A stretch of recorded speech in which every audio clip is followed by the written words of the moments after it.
Hello and welcome to Keep Right On, a Birmingham City podcast brought to you from us here at Birmingham Live. I'm Brian Dick and I'm joined as ever by our Blues reporter Alex Dicken. How you doing, Alex? Good, thank you, Brian. Very good. We're going to, just to lay the table, we're going to go through the Birmingham City squad one by one. And we've both got three options, whether we would keep these players, sell the players or loan them out. So I think, there's quite a number of players, albeit a large cohort have already left. So we'll probably rattle through them quite quickly. I think what it's important to say first is that we're looking very much from a point of view of what these players can do for Blues in the future. We'll probably necessarily have to end up keeping a lot, if not the vast majority. That's not necessarily a recognition they've all had stonking seasons and we think they walk on water, because clearly for some of them that is not the case. But there will have to be an element of continuity. And as I say, it is very much looking at what they can do for Birmingham City in League One. Alex, should we go straight into it? Yep. Where should we start? Should we start with? There's not much to say about the goalkeepers, is there? There aren't Neil Etheridge has gone. John Ruddy has been offered a contract. You and I have spoken at John Ruddy at length, and probably came sort of sat on the fence a little bit as to the fact that we have no real objections to him being around, although we potentially would like to see a different, younger number one. So. Yes. So, having not talked about the goalkeepers, I've just talked about the goalkeepers. Let's go into let's start with the defence, Alex. We have Ethan Laird, Dion Sanderson, Christian Bielik, if we would characterise him as a defender for now, Lee Buchanan, Manny Longello, and Josh Williams. Let's start with Ethan Laird. Keep, sell, or loan, Alex? Although he probably, Ethan Laird's a very difficult one because he will have, designs on playing far above League One. But I think he probably needs this season with Blues now. I think he needs to drop down back down to the third tier. And I don't think he's played in this league since maybe 21 when he was with MK Dons in his first loan spell from Manchester United. But I think Laird, had injury issues last season. Was quite inconsistent. We were waxing lyrical about him one week and bemoaning his shortcomings the next. So I do think Laird, given that he's got 2 years left on his contract, I think keep him, have a solid season in League One and rebuild your career at the same time that Birmingham City are rebuilding. Yeah, indeed. I think for a lot of these players, I would like to see them stay and try and put the club back where it was when they joined them. That's not to say that anyone is particularly more culpable than anyone else, but like you, I think Laird is very much a player who needs a good solid season. I think on his day he could tear up League One. What Laird and maybe Bielik and Seung-ho want, might be different from what we're saying here, but just in terms of speaking on behalf of Birmingham, or not on behalf of Birmingham City, but from the Birmingham City viewpoint, Laird is a keep for me as well. Which brings us... Sorry, go on. Yeah, the next one brings the next one. The next one's a bit of a difficult one because he obviously wasn't in everyone's good books at the end of the season. Dion Sanderson started the season as captain. Actually started the season so well under John Eustace, to be honest. I thought he was excellent in those first 10, 11 games. A potential, player of the season candidate, but it really did fall off a cliff once Wayne Rooney came in. He wasn't really able to arrest his slide at any point. He looked a little bit better under Mowbray at the beginning, but again, injury, and then came back and wasn't the same. So did okay under Rowett at the end, but I thought Bielik was the standout centre-back in the final 2 months of the season. So Sanderson signed for £2 million last summer on a long 4-year contract, 3 years to go on that deal. I don't think he'll have a lot of takers this summer if Blues wanted to cash in on him. So I think he's going to have to stay in like Laird, probably more so than Laird. Actually, he's going to have to rebuild his image with Blues fans, I think. Yeah, I would be, if someone were to come stampeding down a door, with more than what Blues paid for Sanderson, I think I'd be tempted to sell, I have to say. Like you, I don't think that is going to happen.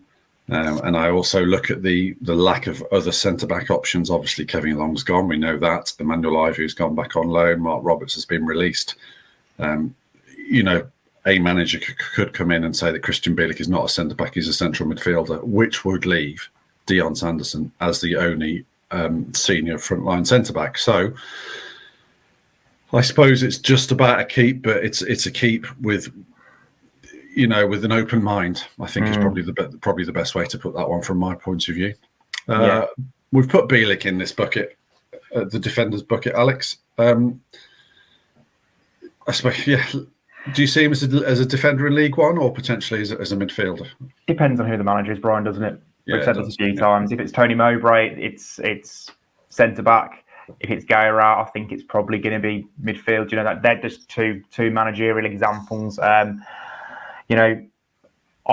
think he's very capable in both positions, to be honest. If played used correctly in midfield, I think he's a very good player in there. So Christian Bielik, I've already said on this podcast before, he's the player I really, really hope Blues keep. I know when Derby County went down to League One in 2022, he obviously jumped ship and came to Blues, and there's no saying that he won't do that again. I don't think he'll see himself as a League One player, definitely not. I think he'll probably think he had a decent season last year, which he did, apart from that Wayne Rooney spell. There'll definitely be takers for him. I really hope he stays, because he's very popular with Blues fans, isn't he? He has been, even from his first loan spell when he didn't play that much. I'd like to see him stay. That's a big keep for me. Yeah, he's a good footballer, and as Tony Mowbray used to say, you want your team full of good footballers. And I'm a keep, even to the point of if he doesn't want to stay in League One, and you can afford to loan him out for a season with a view to him potentially coming back in the event of promotion. I'd even countenance that. But Bielik going forward for me, yes, is a keep. Yeah. Lee Buchanan, I kind of feel the same way about Lee Buchanan as well. Other than maybe I can see Lee Buchanan staying and playing a season in League One on the basis that he hasn't got the sort of the international pressure that Bielik will be feeling. But Lee Buchanan for me is an absolute no-brainer. Is there any discussion to be had about that? No, I think we can move on. I'm exactly the same, Brian. Yep, which brings us to Manny Longello. I'm wondering if League One is the opportunity for Manny Longello to get a full season under his belt and really get into the teeth of his senior career. I haven't decided on this one yet, I'll be honest. I'm in the keep camp on Manny. I think Lee Buchanan staying probably won't help him. But as we saw at the start of last season, Longello's capable of playing as a winger as well. I think he's a talented enough player to get enough minutes over the course of a League One season, to justify keeping him around. I think Manny got a raw deal last season, to be honest. At the start he was used kind of sparingly by Eustace, and he came into the team when Buchanan got injured. I thought he did really well. His two best defensive performances in a blue shirt for me were against Huddersfield and West Bromwich Albion in that final week before John Eustace was sacked. Wayne Rooney clearly didn't fancy him. Tony Mowbray clearly didn't fancy him. Mark Venus didn't, and obviously Gay Wright at the end of the season didn't either. So it depends on who the manager is, but I'm very much in favour of keeping Manny Longello and actually, making use of the talented player I think he is. Is there a world in which he can become an Ephron Mason Clark for Blues, do you think? I think there is. That attacking left-sided, really quick. It doesn't put a bad ball in, to be fair. I'd be interested to see him looked at in that role, I've got to say. Yeah, well, you also never know if the new manager, whoever it is, comes in and says, I want to play a back three. Manny Longello is the best left wing back at the club. He's a better left wing back than Lee Buchanan. Lee Buchanan, the ideal left side centre back in that system. So it depends, doesn't it? But I really would like to see him given a chance next season, because I thought he got he was quite harshly treated from November onwards last year. Yeah, fair dues. Okay, you've convinced me. I'm happy to have another look at Manny. I've just realised, Brian, I'm keeping everyone at this stage. I need to get rid of some. Who's next? You love the current Blue squad. Josh Williams, you can't pour No. all your scorn on poor Josh. Josh, I guess, is in a situation where ultimately you're gonna have to have a look at him around a senior squad. You can't keep loaning young players out, can you? Yeah, I was a little surprised they gave him a 3-year contract last summer, I must admit. It's probably off the strength of him doing quite well at the start of the 22-23 season. Yeah. He was thrown in, but 3 years is it's a big commitment, isn't it? And he obviously went on loan to Cheltenham Town in League One and didn't get many minutes. Like you said, Brian, they've got to have a look at him pre-season. At this stage, I'm probably more inclined to loan him. But then again, if he has a storming pre-season campaign, you obviously want to keep him around the first team and have him as potential backup, don't you? So I'm open with that one, keep or loan. I think if we are loaning, we're only potentially loaning until January. And then, a solid season, a solid half season somewhere, potentially brings him back halfway through the League One campaign. And you can make a call there. But yeah, what I did like about Josh Williams when he played is, listen, he had some really tough games when John Eustace was playing him wing back, left wing back sometimes as well. But what he did do is he always responded well. He could have a proper harem scarum 20 minutes, but he didn't go into his shell, and he always he showed a mental fortitude that I liked about him, and I think he's a good athlete as well. So there is something there. Pre-season dependent. I'm with you on that one. Going into the midfielders, Alfie Chang is the first one here. When do we think he's going to be back? Has he got a chance of pre-season, do you think? I'd like to think so. I mean, if pre-season's probably a little over a month away now. He was back kind of doing a light jogging stuff at the end of April. So I think he'd have a chance, wouldn't he? Surely. It's about the right time frame. Got the injury in August. So it's normally a 9-month recovery, isn't it? So we're about 9 months in now, I think. Right. So yeah, you'd like to think he's kind of going to be doing light bits at the start of pre-season, probably going through a similar pre-season campaign to what Gary Gardner went through last year, where he didn't really take much part in the games, but was working individually and then eventually moved towards the group at the end of pre-season. You'll probably think with Chang, the early season cup games will be the key to getting him up to speed. I might as well say he's a big keep for me. I think he could be an asset in League One. He's only young. He's still only 21. So as a holding midfield player, actually, if we're talking about potentially losing Bielik, Chang is the next in line, isn't he? I think he'd be a good player in League One. Yeah, agree. Absolutely. Love to see more of him. Liked what I've seen of him so far. A pretty good athlete, reads the game well, and certainly, some distribution ability as well. So yeah, definitely. Brings us to Jordan James. I'll go first. I think he will leave, and I think Blues. I don't see the point in Blues clinging on for dear life to Jordan James in League One. I think potentially the transfer value is as important to Blues as the opportunity to play not in League One is for Jordan James. Yeah, I'm in agreement. Anything over £8 million, £8 to £10 million, I think would be a fair fee for what he's done. I think the argument with Adam Morton's really disappeared over the last couple of months. He's been absolutely sensational for Palace, but yeah, Jordan James, anything around 10 million, I think, given what he's done for Blues, 8 goals in 30 odd appearances last season. I'd be willing to sell him, and in League One you could get 3-4 excellent players at that level or lower championship end for that money. So yeah, I'd sell Jordan James. Yeah, same here. Paik Seung-ho, I think we've spoken previously with Ben from Blues Breakdown about Paik being the one player we'd like to keep. Certainly for me, I don't know if I honestly believe that it's realistic to keep that Paik will stay in League One with Blues. So for me, he's a loan. Keep him if you can, but I think more realistically, it's a loan for a season, and hopefully he can come back to Blues in the Championship. Yeah, I wouldn't really try and waste time with the idea of keeping him, to be honest. I just think if you can get in there early and say to him, can we loan you out for a season? Because that still protects Blues. Blues have still got another year. It's till 2025, another year in his contract once that loan comes to an end. So I'd just get in there early and say, we'll send you out on loan for a season, pick your club, and then next season, if hopefully we're back in the Championship, you can be in our midfield. I think that's the best way to do it.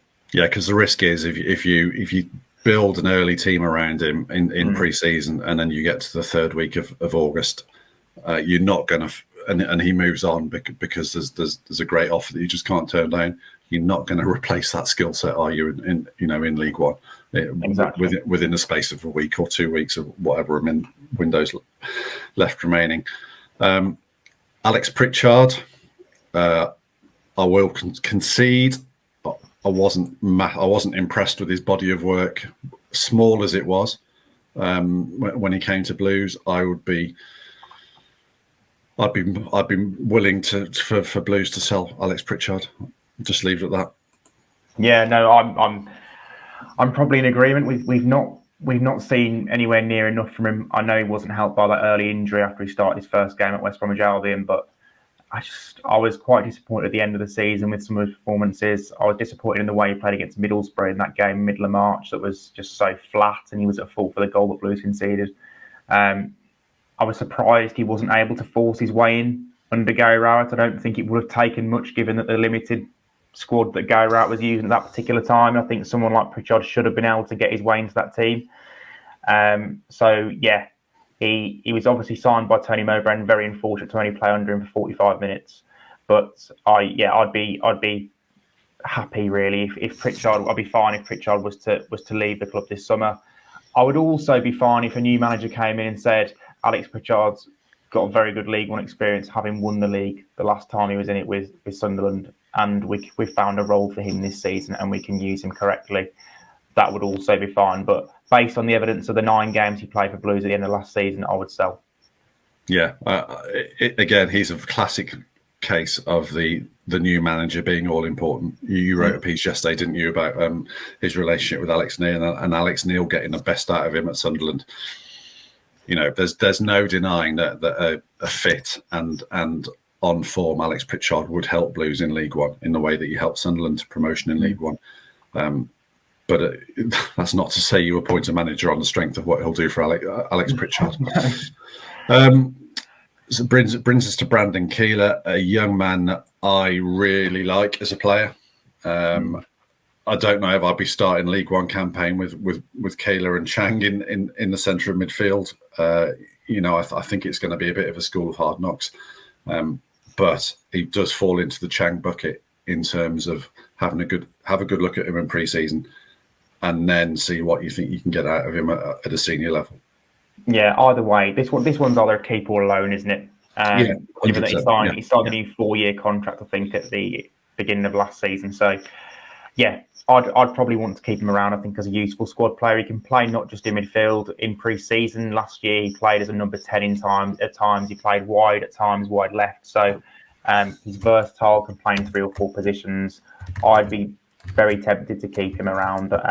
That's a keep for me. I think even if he's not going to be the first name on the team, she'll occasionally miss out on squads.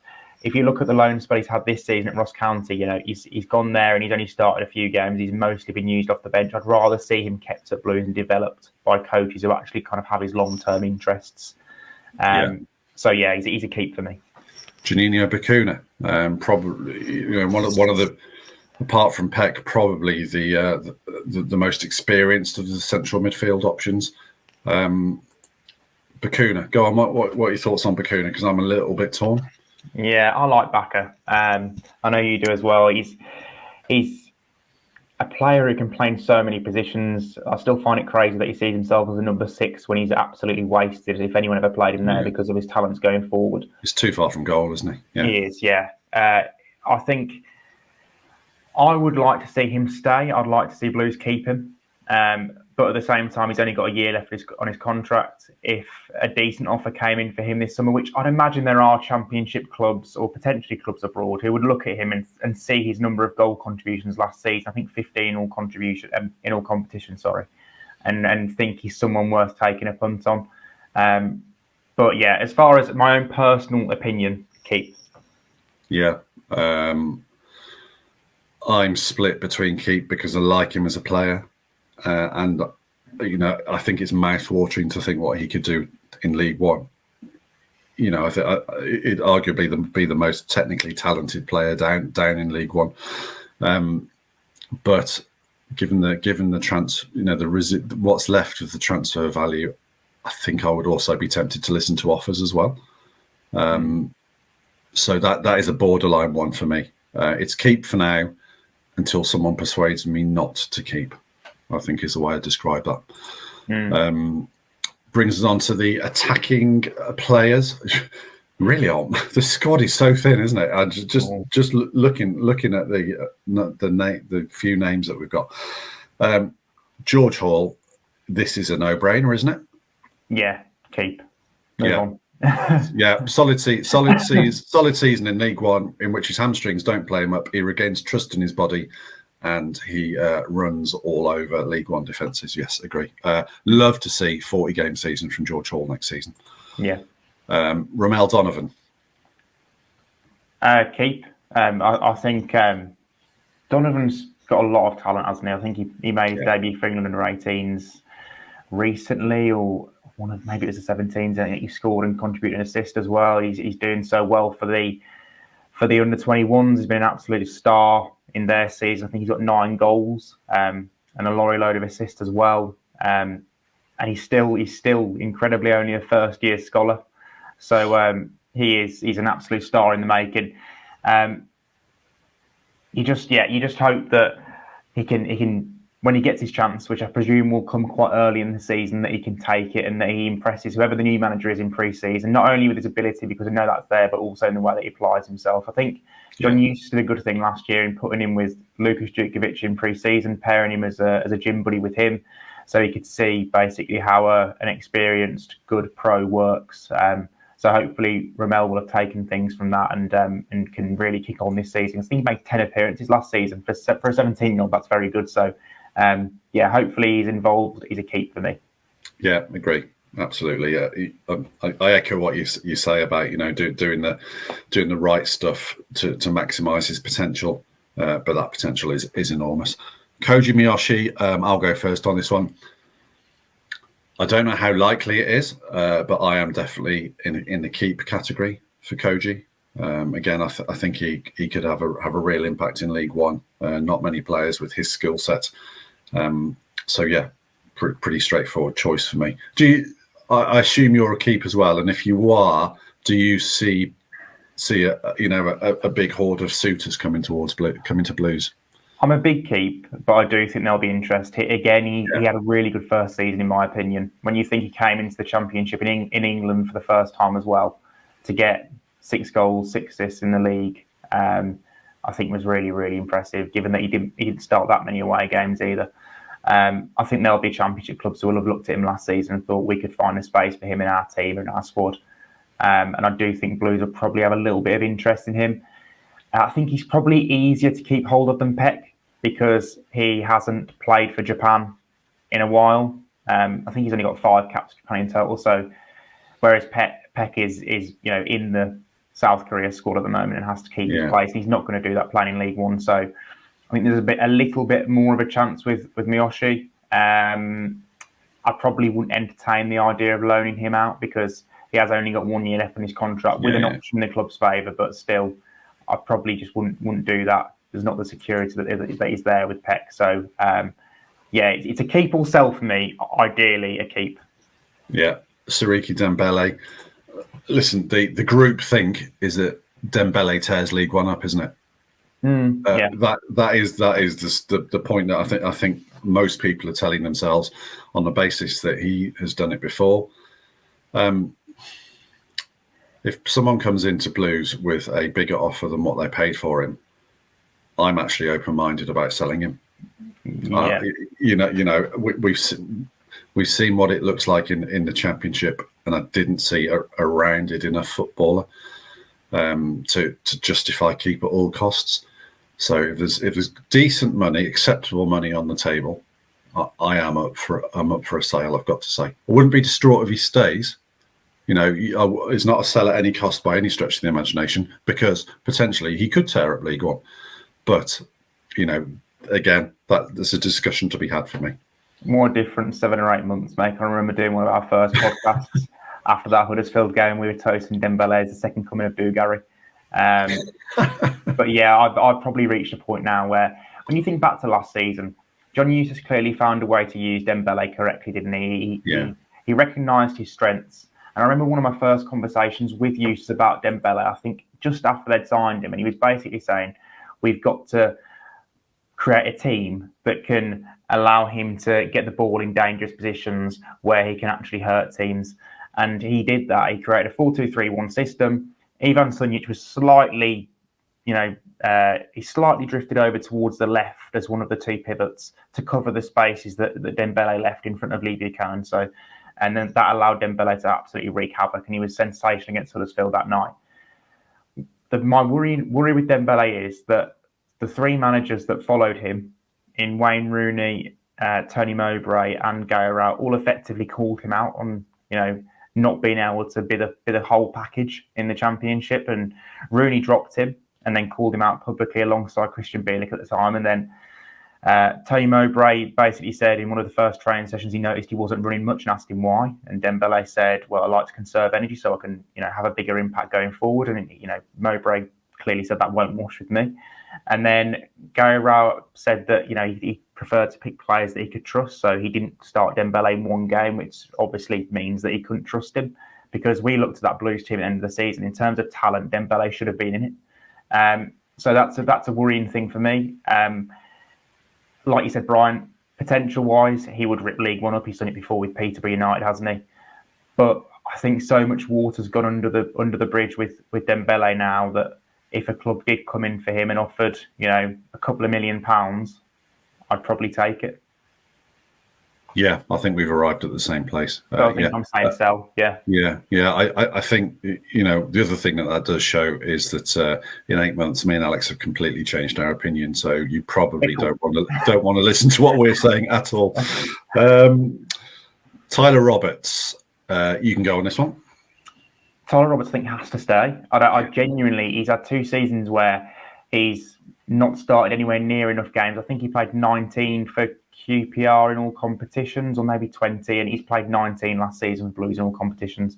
So many of those weren't starts as well. So I think he's got to stay. He's got to rebuild his career. It's going to be a hell of a pill to swallow, because Tyler Roberts last played in League One when he was 18 years old, I think, with Walsall on loan. Before that, in the season before, he played in that league for Oxford on loan as well. So having played 50 Premier League games for Leeds, since 2020, 4 years on, he probably never envisaged that he'd be playing League One. But I think that's where he is. He needs a season where he proves his fitness and proves his form. And I think he's got to do that in League One now with Birmingham City. I don't think there are going to be any takers for him this summer.